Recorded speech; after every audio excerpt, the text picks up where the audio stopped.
Hello and welcome to the AnimeRamblinBoiz podcast. I am one of your hosts, Tropical Robot, aka the artist formerly known as Ricky. What happened to Ricky? Who knows? Some say he was hit with 3 copyright strikes and had his YouTube channel deleted. And these are my co-hosts. Fuck, I already messed that up. And I'm Silver, and I totally didn't chug a whole thing of ice before this recording.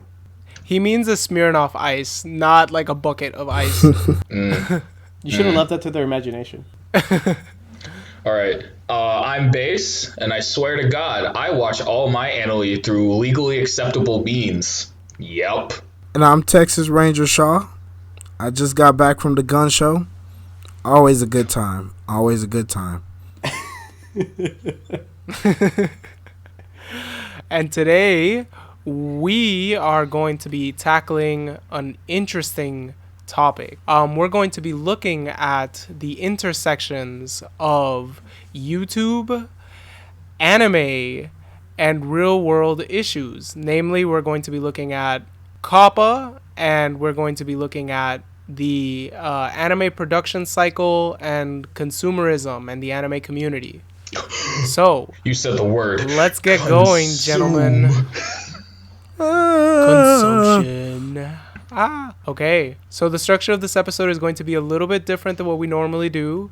So Silver and I handled most of the research for this, and so what it's going to look like is that Texas Ranger Shaw and Base are going to actually be asking us questions about, general things that we researched and whatnot. So with that said, do we want to start things off, gentlemen? Yeah. All right. So, we've talked about this before, so I'll ask my first question. Go for it. I guess this is very general. How does an anime show get made? Oof. Okay.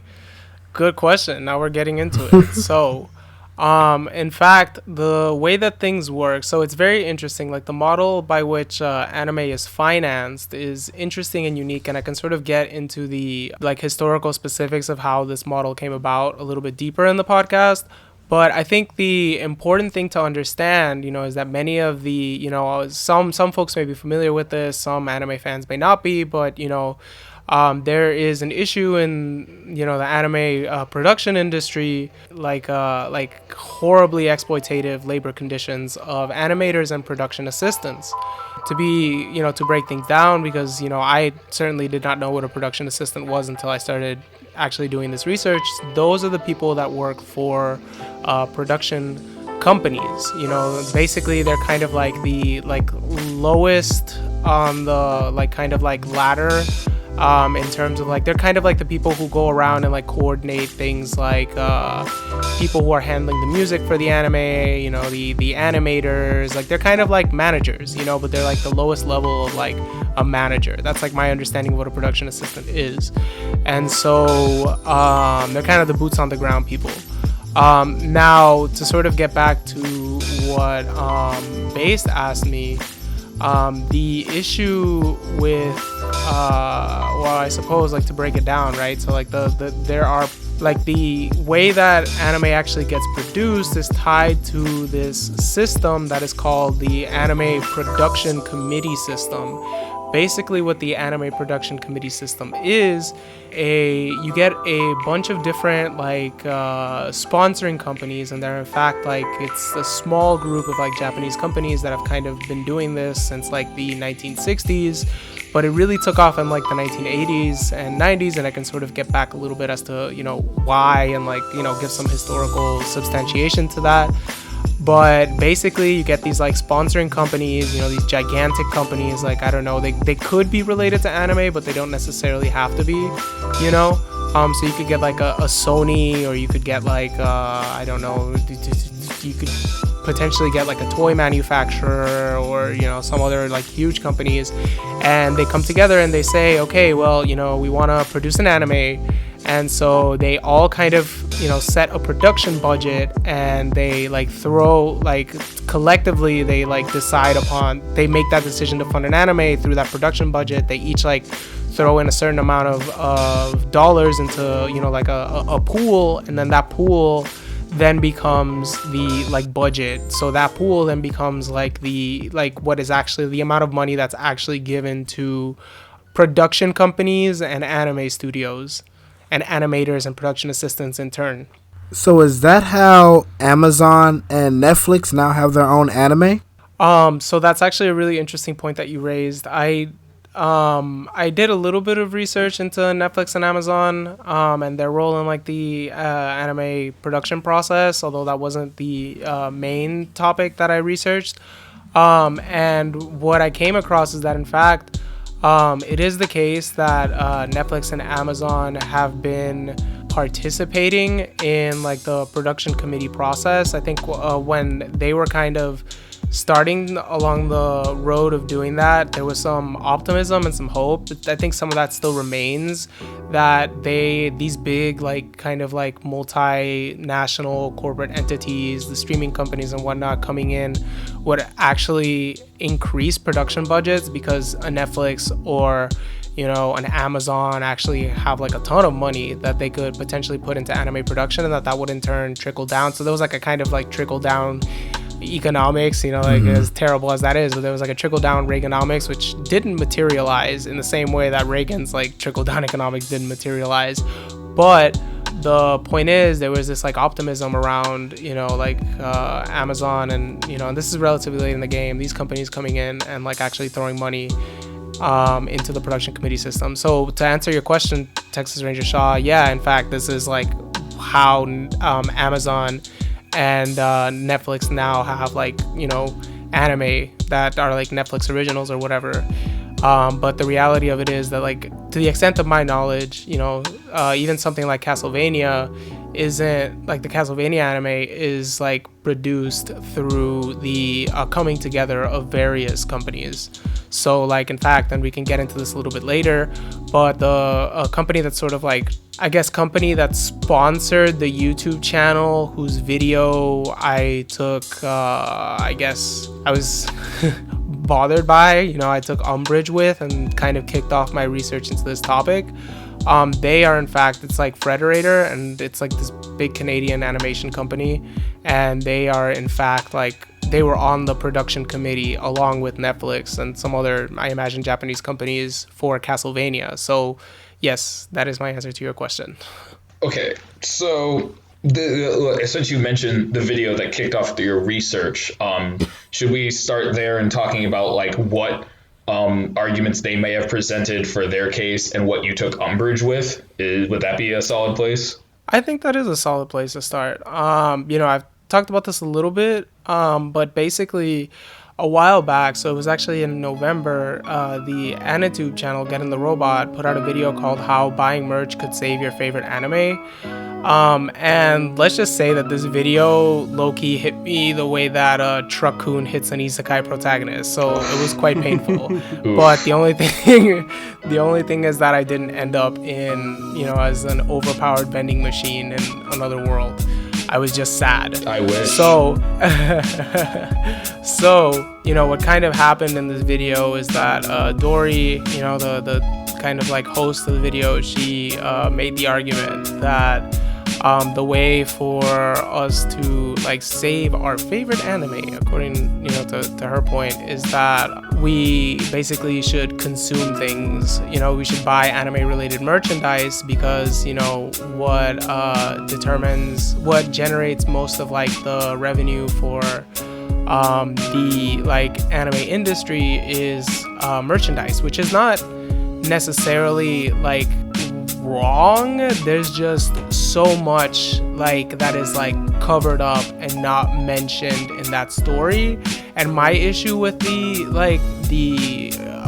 video is, first of all, how like nebulous some of the statistics that it uses to back up its claim are, and we could kind of get into that. But really, more specifically, it was this like attempt to pass off consumerism, you know, and like conspicuous consumption as something that is not only necessary to the anime production cycle, which I would agree, it is something that is necessary, and we can get into why it's necessary, but the issue that I had is that it made it seem, the way that the content was presented, that it was not only necessary, but that consumption was a morally good thing.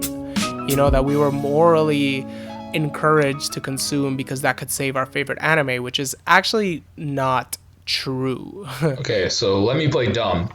I buy figurines for XYZ. How does that not benefit the production of XYZ later in the future? Because, like, my high school economics class told me that my purchasing demand is me creating demand, and thus there will be more supply. Yeah, okay, so I'm glad you asked this question. So here's how, and it kind of traces back to the production committee system. So basically, the way the production committee system is, when these companies come in, these Japanese companies come in, and they basically determine how much money they want to put into the pot, the production budget. What they're essentially bidding over is, in terms of how much money each company is going to provide, is the IP. So it's the percentage of IP, of intellectual property, that each company is going to get. And so if a company puts up 40% of the cost of producing a given anime, it gets 40% of the intellectual property rights. And so basically what that translates to, and here's the big issue. The big issue is that it costs a lot of money to participate in the production committee system. And in fact, something like 1/4 of all anime studios operate at a loss. And really? This is kind of a structural, something like 1/4 of anime studios operate at a loss. And most anime studios, essentially what anime studios are in this chain is that they're independent contractors, so the production companies come in, and then they put these are the financiers, these are people who have enough money to front the cost of producing a given anime, and anime studios don't have that kind of capital.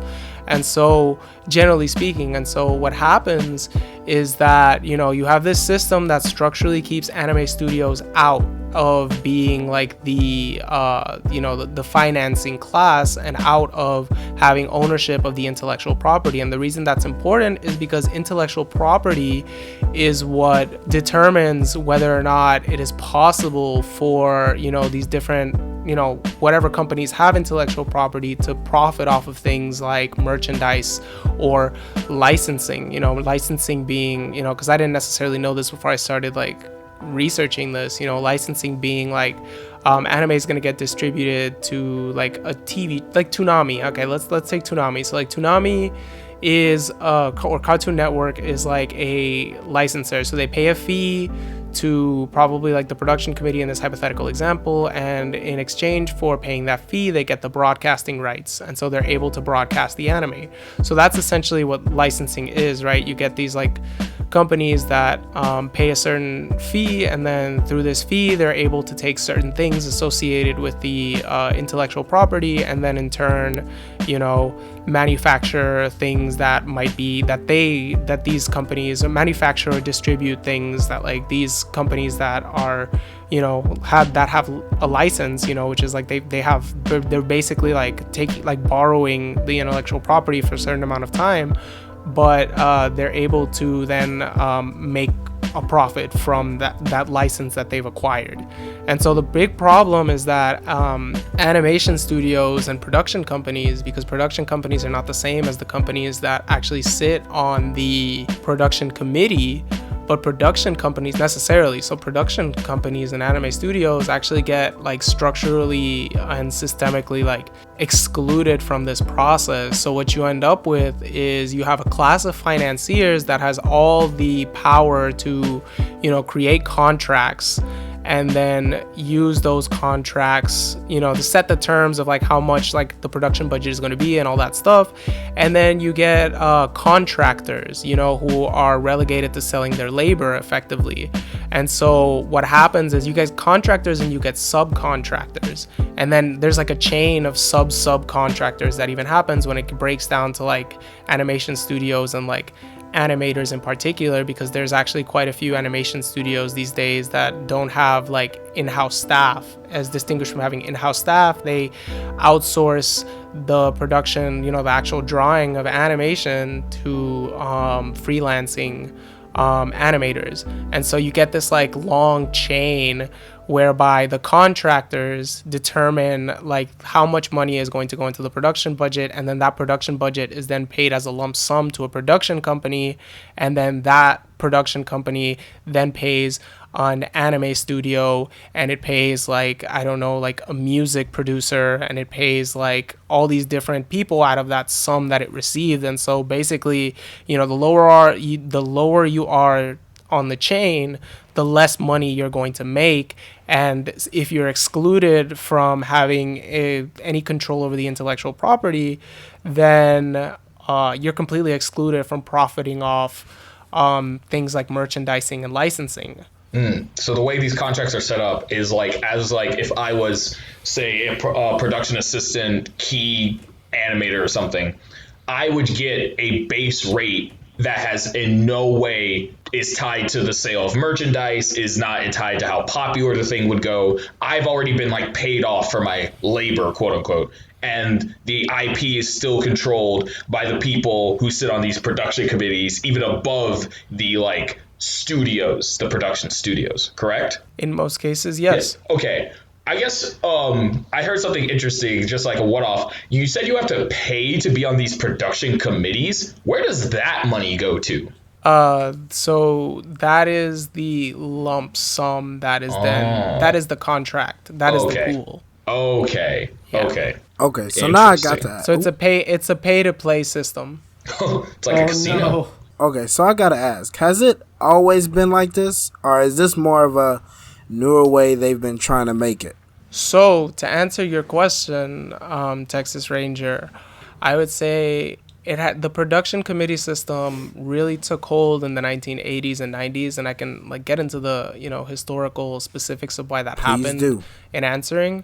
But the overarching trends that became kind of like the basis for the way that the productions committee system would operate, namely lowballing animation studios and like production companies with the like budget that was actually given to them, those can be tied back to the very beginning of the anime, like the very roots of like modern anime in Japan.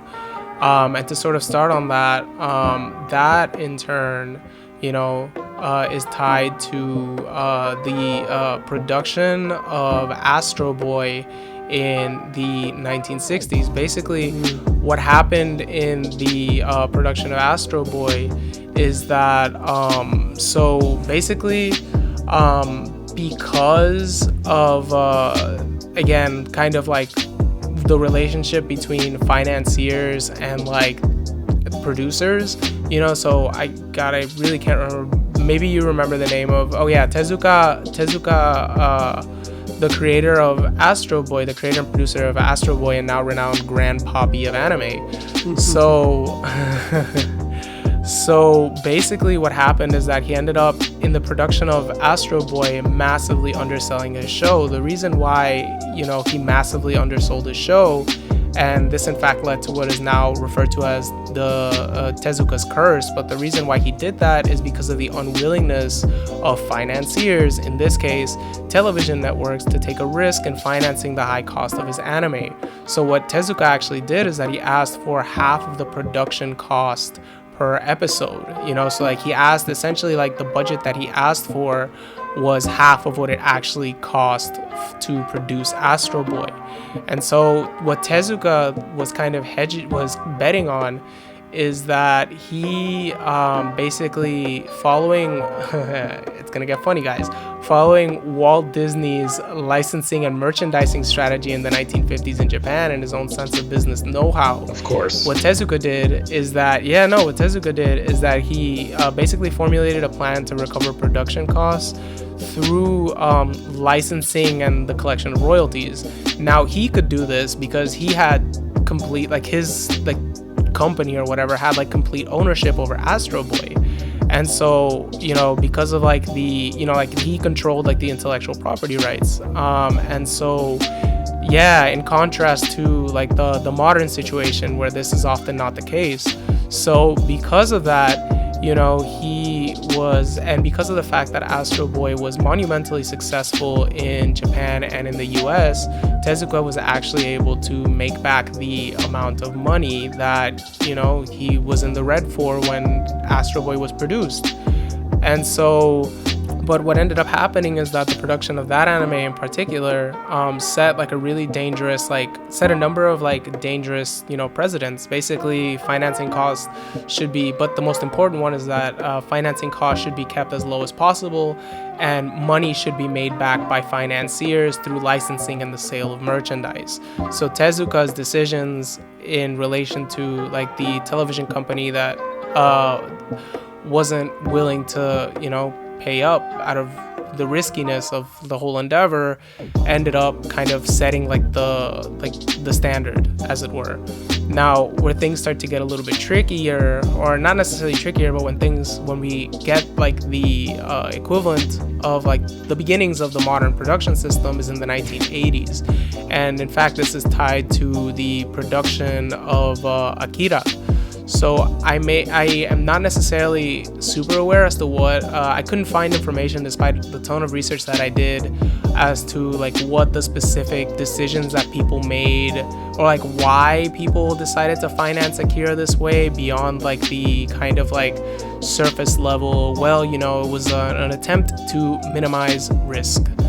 So in an effort to minimize risk, again, minimizing risk seems to be the common element, but in an attempt to minimize risk, and because of the fact that Akira was going to cost a lot of money to produce, like a ton of money to produce, you actually got like the first like production committee system where, or the first production committee where you had a bunch of companies that came in and, they like did their thing and paid like the producers of Akira like a lump sum, and the animators like one lump sum after like a production budget.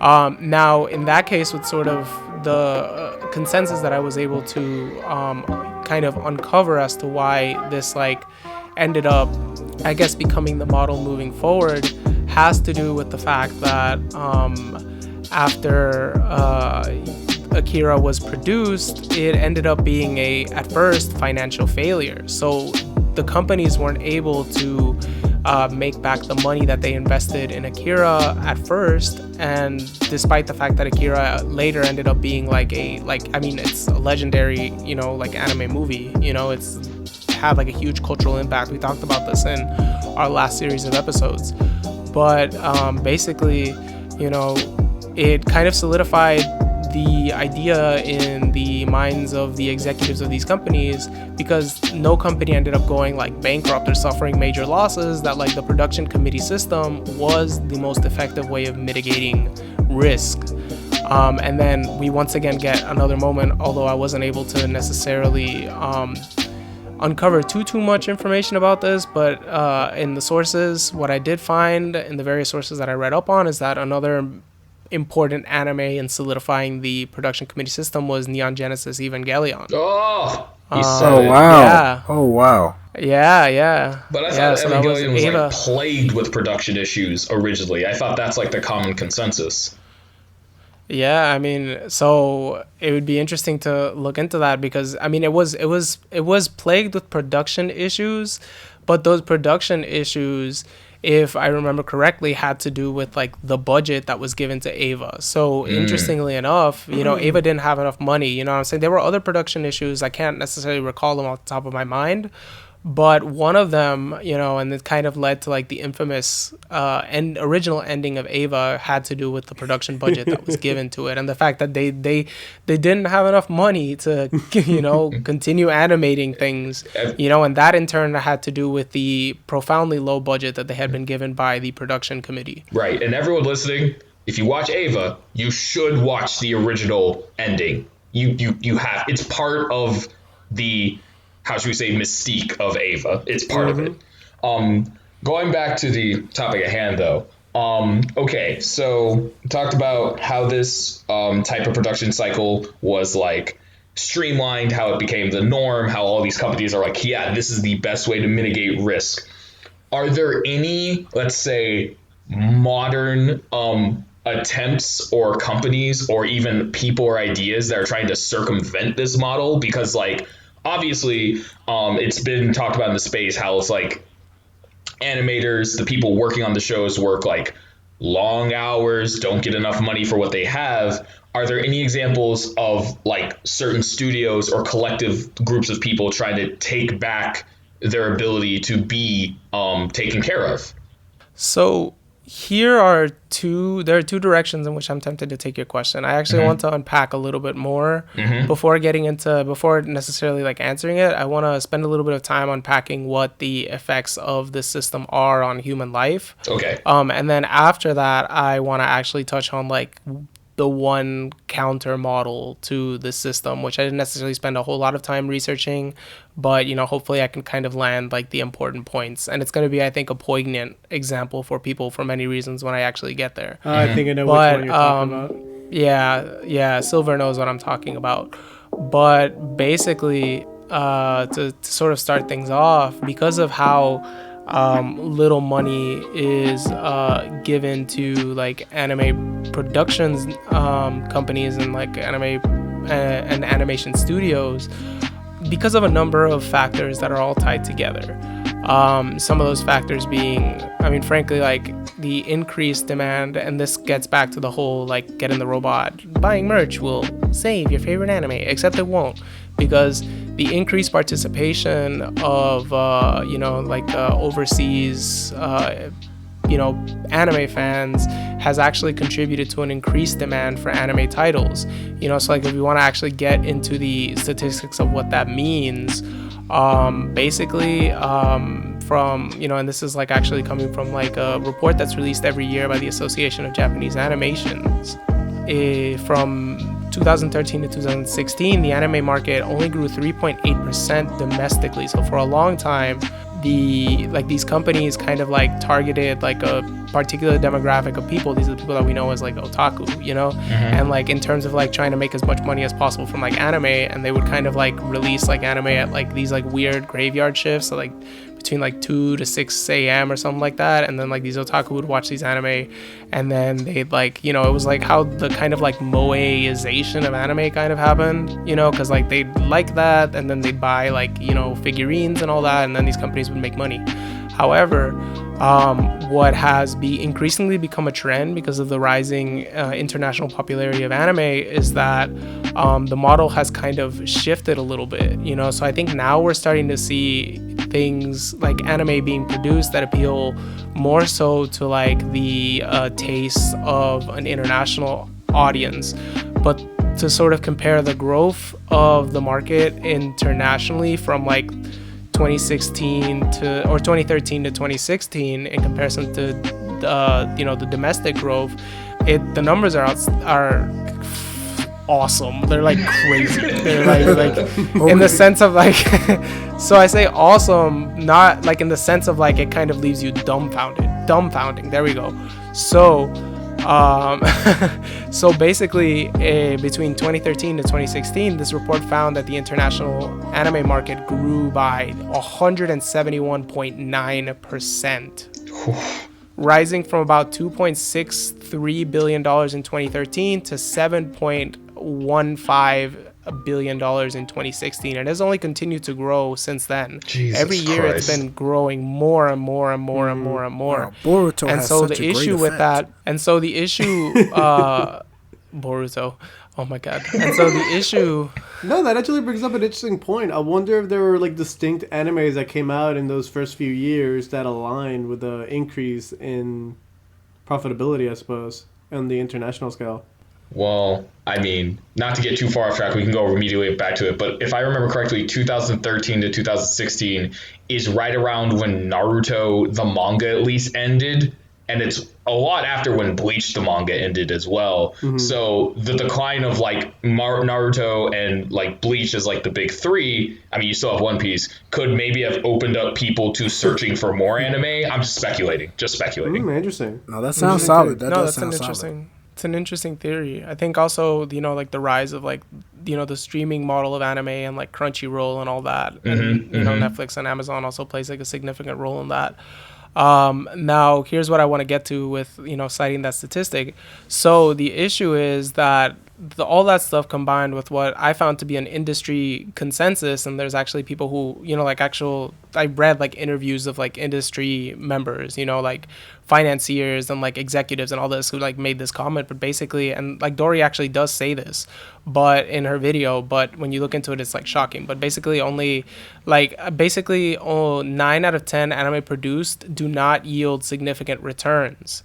And so the issue is that you combine all these factors together. So you combine the increased demand for anime titles due to the expansion of the market, the distribution of risk built into the committee system, and the like industry held consensus about how many anime are actually financially lucrative, and you get this kind of cycle where these production companies are trying to push as many anime as possible to be produced, and so that's like terrible when you have animators who are being paid starvation level wages. And I'm not exaggerating, like it's starvation level wages. Like in fact, there was a study that found that it takes until an animator gets in their 40s and 50s for them to cross like the poverty line in Japan. That's egregious. Yeah. What? Okay. Yeah, dude. So what you're telling me is these companies are just, well, I mean, we've all seen the thing, like the joke as I had, there are certain studios that just seem to pump out shows just all the time and just flood the market, and they're really only looking for like one big mega hit, and that will finance all of their projects in essence. Is that what you're kind of getting at? Yeah, no, that's basically what's going on. Dang. And the animator, though, still getting played regardless, because they get a base fee. Exactly. Absolutely. Exactly. Doesn't matter if they worked on a big hit or one of those ones that wasn't profitable or so on and so forth. Their rate does not change. Yeah. Their rate generally does not change. And it's a terrible rate. It's not a fair rate.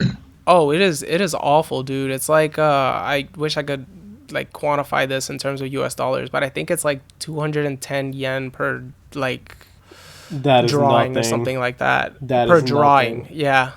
Yeah, it's really, really, really, really bad. Wait, how many yen again? Context? 210 per drawing. 210 yen is $1.91.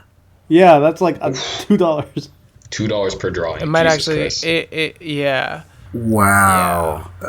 And I have a quick question, actually, to go off on that. Would you say that it's only going to get worse, considering that the whole, I guess, movement of pumping out more seasonal anime has become basically the norm, and it's only getting more and more the norm? So I think at this point, I mean, if we're going by like market trends, there's a high likelihood that it's going to get worse. Because the international market just keeps growing, and so there's a higher and higher demand and a fixed supply of labor, which is the other issue. There's only a couple hundred of anime studios. This figure was kind of disputed. There was one article where I found that stated there were only 200, and then there was another article that I found that stated there were like 400. But regardless, there aren't that many anime studios. And when we actually break things down even further, when you look at like the industry, right, and just the fact that like people are basically living in poverty, it's like absolutely terrible. And because people are living in poverty and like having to deal with like systemic conditions of like overwork just to be able to get by, and because there's like this huge demand and they have to pump out this anime by like a short time frame, you know what I mean, you end up, so it's crazy because you end up with like both like a lower quality product, but you also end up where now at this point in time the turnover rate in like the anime industry for like animators, for new animators, is insane. I think, let me see if I can find the statistic, but if my memory serves me right, it's something like 80% of new animators leave the industry during their first 4 years of work. Oh my goodness, that is okay. A high turnover rate. If in the first 4 years of work, 80% leave in the first 4 years of work. I mean, the only parallel I can usually think of an industry that has somewhat similar to it is like the NFL. Full contact sport, the average career is 3 years. So imagine the type of like stress you have to be under to leave something that you probably loved and enjoyed within just 4 years. Mm-hmm. The best adjective I can use to describe that is just soul crushing. Right. And then, so to flow into like the second part of this, like opening up the box of the human effect on the toll, have there been movements, as I said before, to sort of maybe fight against this, other than like people just talking about it, you know? Yeah, so two things. I think first we got to dive into the like just the I guess like stew of like shit. So basically, if we're looking at like, the cauldron of horrors, what we actually see is that in fact there has been a tremendous toll that the system has had on human life. Like back in like 2010, there was an A1 Pictures production assistant that ended up committing suicide due to overwork. And so I was actually able to find like an article that listed like actual direct testimony and from this guy and his a journal that he kept. And in this journal he wrote, I took only 3 days off in 10 months, and this is like on one given day, and it's already 4 a.m., but I still can't get out of work. And in fact, like the conditions that he reported is that the people, at the higher ups in like the production company, who, in turn were kind of, they're subject to like forces that have to do with like the production committees, these people in the company like neglected like managing workers' hours based on time cards and forced staff to work overtime without pay. And then that's the thing that, to get back to, one of the studios that is like pretty like one of the actually big studios, a studio that's big enough to actually, maybe potentially sit on some production committees, though I can't for a fact state that at this point in time. Studio Madhouse, there was a production assistant who clocked as many as 393 hours in a single month, some of which weren't compensated because the studio used a loophole to avoid paying all of the overtime work. It was something that, according to an article that I read, destroyed this person's lifestyle and like caused them to pass out and even sustain lasting neurological damage. So out of things like this, we have seen animators. So that particular animator, in fact, became part of like an animators union in Japan.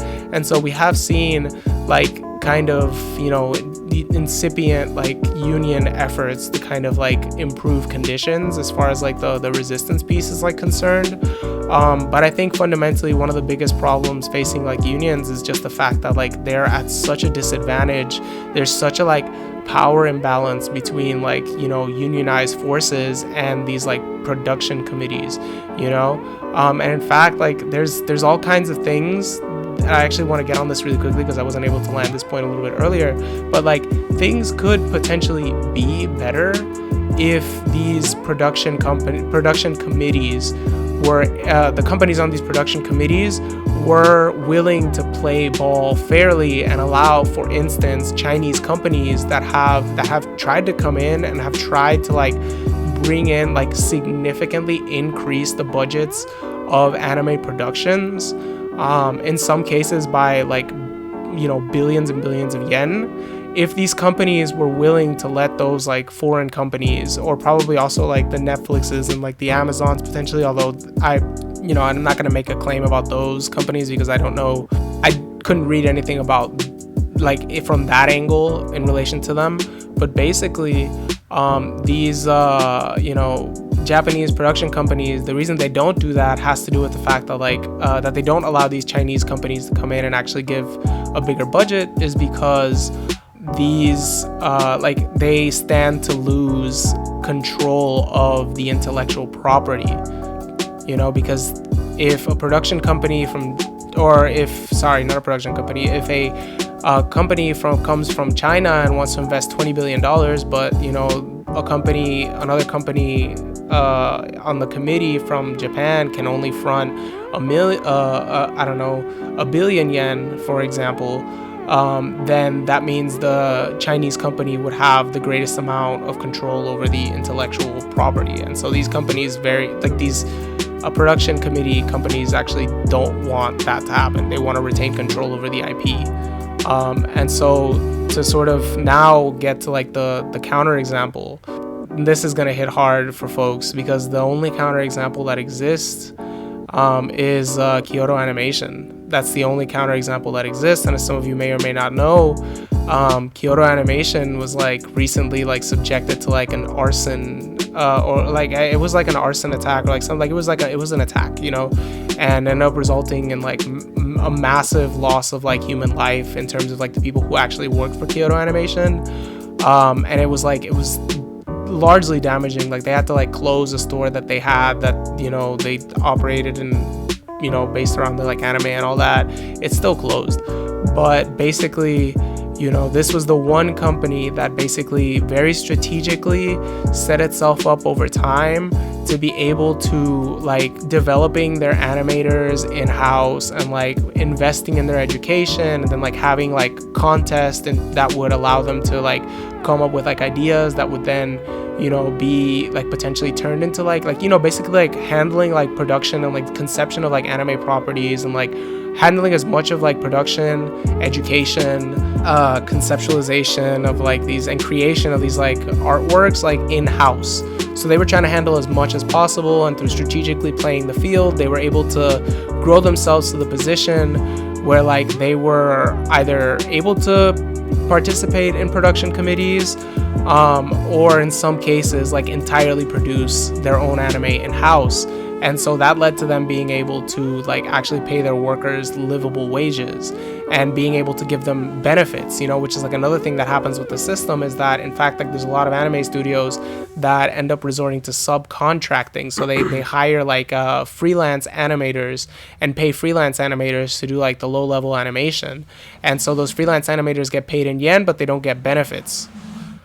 Okay. Like health insurance and whatnot. Right. And so and so Kyoto Animation is the one notable counterexample that exists to the system. But as you know, I stated a little while ago, Kyoto Animation was, you know, like subjected to a horrible attack. Mm-hmm.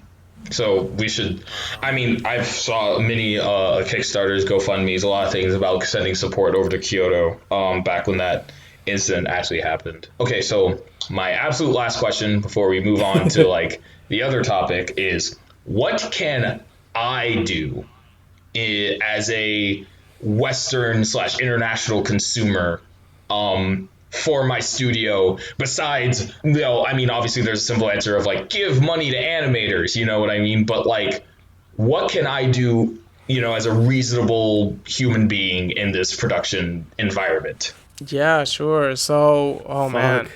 I know it's hard. Obviously, I'm not asking anyone to save your anime, like fly around the world and like, you know, break up the system. I'm also not saying, I don't know, don't fly over to Japan and be like, oh, these production committees and stuff are just, I'm gonna change the system. Like, yeah, that's risky. No, I'm not that's risky that. Territory right there. Yeah, exactly. We don't know the politics. We don't we're not business people. But like, what can I do as reasonably, like for me?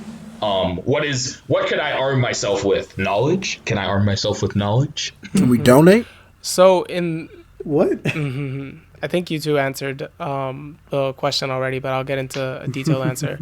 So it's a profoundly disempowering situation as an international anime fan in some ways, but really there are two concrete things that we can do. In this case, awareness actually does matter and actually can have a tangible effect, because ultimately it is our consumption of these anime, you know, our increasing consumption, our contribution to the growth of this market, that is having a it is something that is having a very potentially detrimental effect on these animators. And so the reason why awareness matters in the case of in relation to a video, you know, Get in the Robots video, is to let people know that hey, this isn't a morally good thing. Be aware that in you participating in this, you could actually be doing some harm to people. And look, this is a systemic structural issue, right? So this is the big problem, is that you know, I'm not trying to individually blame people for this. That's not at all my point, you know what I'm saying? Because it's how do I put this? Yeah, there are things that we can do, but they're larger than the individual consumer, and the system is set up in a way to disincentivize us from doing such things. Exactly. The system is set up in a way that like disincentivizes us. The other thing is like, dude, like I mean, just at a personal note, I kind of would be a hypocrite if I told people to just outright stop buying like anime, related merchandise. You know what I mean? In the sense that like, hey man, like I own an Ava hoodie, I own a Konosuba keychain. You know what I'm saying? Yeah, I do. And I'm not necessarily saying that like Dory and all the people again the robot are bad people. I just think messaging is important. You know what I mean? We gotta like actually let folks know what they're opting into. And as far as like what I guess like that's not really like a good answer for what we can do. I think the best answer is like, look man, like frankly, like we might just have to like we might just have to crowdfund. Like right now the most tangible and direct thing that we can probably do is actually like probably finance like some of these like animation studios. So like Studio Trigger, for example, has a like a Patreon page, and so of course you'd have to look into things. Like I'm not saying like go out there and finance these anime studios without looking into what you're actually financing, but we're kind of like kneecapped, which is like profoundly horrible. Maybe we can bring attention to what's going on. Maybe we can like call like what I mean, like it's tough without like getting like the government involved, and like there's like we're dealing with like international forces here, so it's like hard for us, I think, to like intervene and like call for the Japanese government to do anything. You know what I'm saying? And it's like a tricky question to ask like the like another culture to do something about problems that are coming on their end of things. Oh yeah. You know what I mean?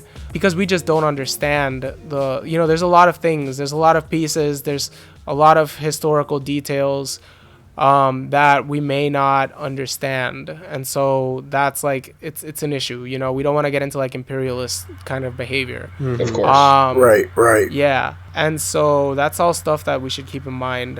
So as far as like what we can do, I think consuming responsibly, not deluding ourselves into thinking that our consumption is the solution to these like big structural problems. And then and then I'm like, maybe we can like call for like Netflix's and Amazon to do things better, but there's like, again, without, I'm gonna be like, I'm a Bernie bro, you know what I mean? So like maybe like the only thing that I can think of is like, hey, like do something to get somebody in a position of power that actually it wants to like hold these like big companies, because some of the companies that are participating in the system are North American based. So like Amazon, you know what I'm saying? So maybe Crunchyroll, you know what I'm saying?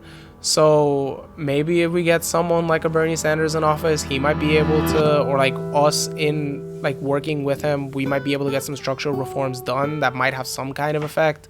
But it's a tough one, guys. Right. It's a tough one. Well, one thing you could do, as we talked about arming yourself with knowledge, you could share this episode with your friends and family in order to spread the knowledge. Like, share, and subscribe. Join our Patreon, and since you're here.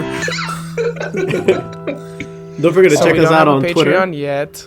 Yeah, not check yet. Check us out on Twitter at AnimeRamblinBoiz. The Twitter thing is true. At Boys Anime. Boys Anime. At Boys Anime. Yeah, exactly. Oh my god. Self-promotion.